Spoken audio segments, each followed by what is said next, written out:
పార్లమెంట్లో కేంద్ర ఆర్థిక మంత్రి నిర్మలా సీతారామన్ ప్రవేశపెట్టిన బడ్జెట్పై హైదరాబాద్లో ఎఫ్టీసీసీఐ, సిఐఐ ఆర్థిక నిపుణులు విశ్లేషణ చేశారు.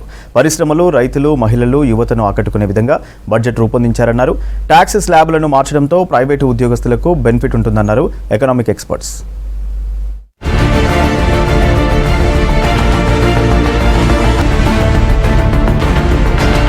కేంద్ర బడ్జెట్ అన్ని సెక్టార్లను టచ్ చేసిందన్నారు ఆర్థిక నిపుణులు.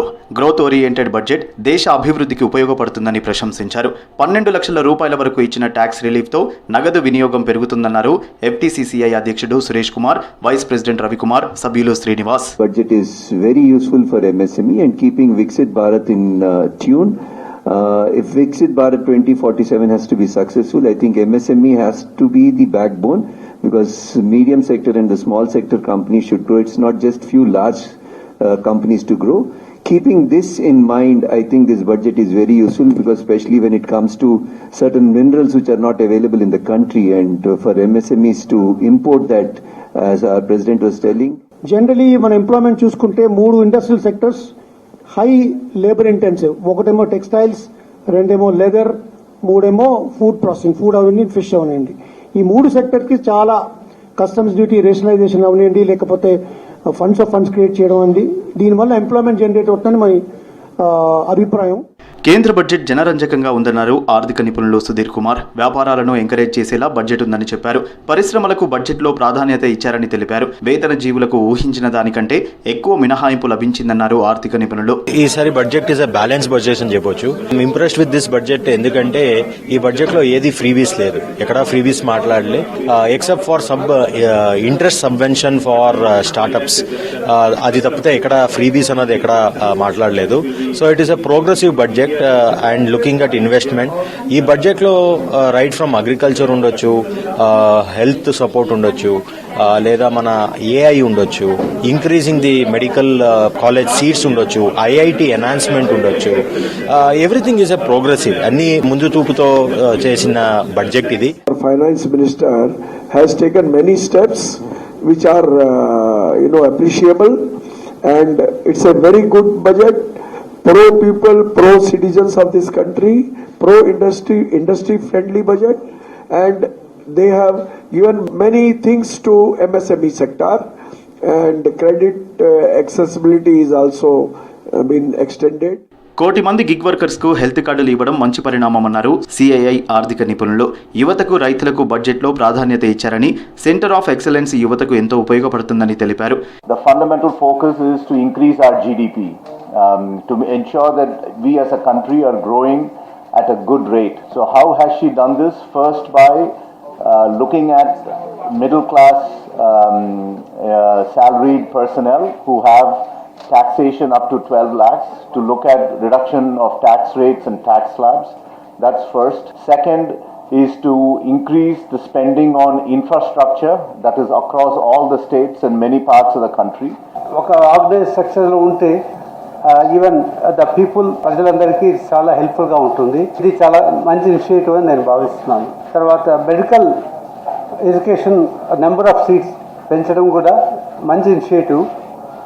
ఎందుకంటే మనకు more doctors are needed, and day care cancer centres in all district hospitals, ఇది కూడా మంచి ఇనిషియేటివ్.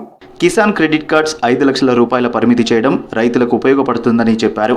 అయితే ఇది ఇండస్ట్రీస్ ఫ్రెండ్లీ బడ్జెట్ అనుకున్నామని, ఎన్విరాన్మెంట్ ఫ్రెండ్లీ బడ్జెట్ అనిపించలేదని చెప్పారు. న్యూక్లియర్ యాక్ట్ చేస్తామని చెప్పారని, కానీ ఈ వేస్టేజ్ ఏం చేస్తారో చెప్పలేదన్నారు ఆర్థిక నిపుణులు.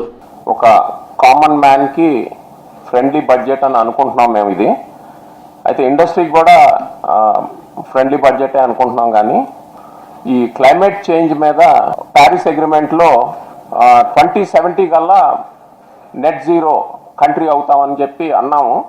ఆ డైరెక్షన్స్లో budget should have moved. So we feel little disappointed on that front.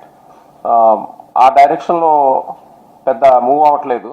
Basic customs duty BCD మన సెల్స్ LED LCD టీవీస్లో ఇంతకుముందు 2.5% ఉన్నది, ఇప్పుడు నిల్ చేశారు. అదొక కీ పాయింట్. అండ్ ఈ స్టార్టప్ ఈకోసిస్టంలో ఫండ్ ఆఫ్ ఫండ్స్ అని ఇంతకుముందు 91,000 crores ఉండేది, దానికి అడిషనల్గా 10,000 crore యాడ్ చేశారు.